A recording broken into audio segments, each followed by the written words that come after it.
Je vais peut-être me présenter un petit peu rapidement mon parcours. Donc j'ai 52 ans et j'ai eu une première partie de ma vie dans laquelle j'ai travaillé. Alors j'ai eu 3 métiers principaux, une trentaine d'années dans la restauration à tous les postes, service en salle et un peu de cuisine aussi. Je suis devenu par la force des choses et un peu sur le tas finalement animateur dans les bowling, c'est-à-dire j'organise des sociétés pour des sociétés, un tournoi de bowling de façon à ce que ça devienne ludique. Voilà, c'est la partie ludique d'une opération événementielle pour une société par exemple. Et j'étais également passionné d'automobile, j'ai appris à piloter en monoplace et je suis devenu par la force des choses moniteur en sport automobile et je suis resté 10 ans moniteur. Toutes ces activités ont été déroulées en tant qu'employé. En restauration, j'étais employé ou extra de la restauration, mais donc employé journalier. Et de la même manière, en étant moniteur, j'étais employé donc à la journée également. Et en animation, j'étais employé, mais à la prestation. Donc à chaque fois, j'étais en quelque sorte, c'était pas moi qui prenais les choses en main. On me demandait de travailler et moi j'étais un petit peu, on me mettait les contours et j'acceptais la situation ou pas. Voilà, et le salaire. Euh, En 2012 à peu près, j'ai eu un problème psychologique grave. J'ai été victime d'une agression très grave en réalité. Donc gros problème psychologique, ESTP, un syndrome post-traumatique, etc. Et j'ai mis un certain nombre d'années à me remettre en route, à revenir à la vie. En fait, tout simplement, j'étais presque désocialisé, je me suis renfermé sur moi-même. Et pour me remettre en selle, il y a un moment ou un autre, il y a environ 3 ou 4 ans, j'ai dû me poser la question de savoir qu'est-ce que j'allais faire pour la troisième partie de ma vie, en quelque sorte. Peut-être pour la deuxième partie de ma vie, je dirais peut-être plus simplement. Je me suis raccroché à ce que j'aimais, un métier passion, à savoir le pilotage automobile et l'enseignement à travers le pilotage automobile. Surtout, c'est un secteur qui me plaît. J'ai donc dû revenir dans ce métier. Or, entre-temps, avec les années qui avaient passé, ce métier avait changé. Lorsqu'on pratiquait ce métier à l'époque, on était pilote et on était remarqué par quelqu'un qui avait besoin d'un coach ou d'un moniteur.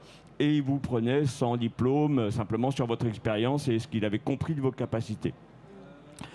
Désormais, être moniteur de pilotage, c'est un diplôme qui dure à peu près 1 an. C'est un BPGEPS d'un équivalent bac à environ bac plus 2. Alors, c'est à vérifier.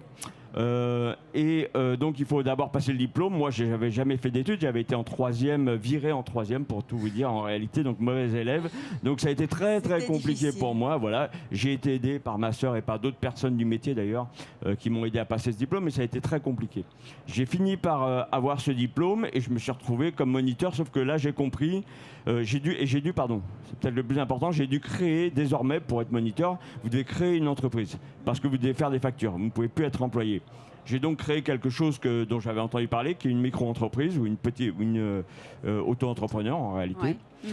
Et je me suis retrouvé finalement entrepreneur sans même savoir ce que c'était, sans comprendre la logique qu'on peut avoir en étant entrepreneur. Être proactif, aller chercher des clients, négocier ses tarifs, entretenir la machine pour être toujours visible. Voilà, tout ça, c'est des choses que je ne savais absolument pas, que rien dans ma vie, ni même dans mes parents, dans mon univers culturel ou proche, ne m'avait préparé.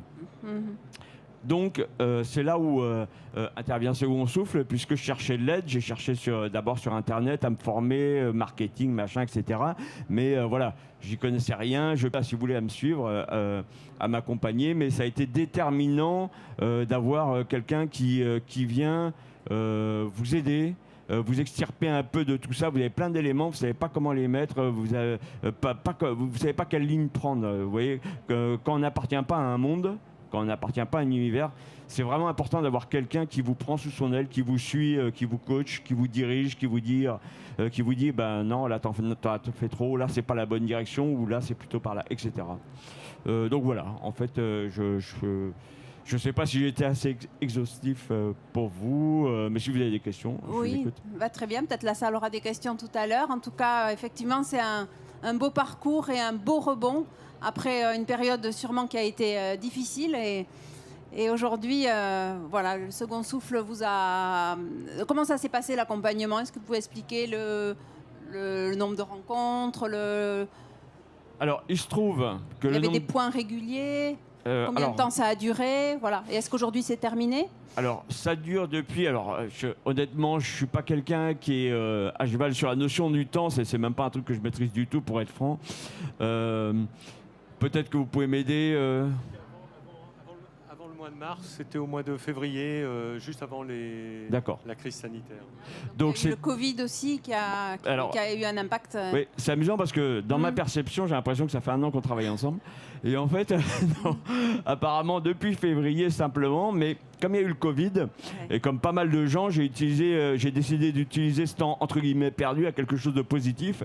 Et on a donc beaucoup échangé, c'est là où on a beaucoup travaillé. Donc ça a finalement pas duré beaucoup en termes de temps réel, mais ça a été certainement beaucoup en termes de temps de construction, de temps d'assimilation de tout ce qui a été construit dans les heures qu'on a passées ensemble par téléphone ou par Internet en fait. D'accord.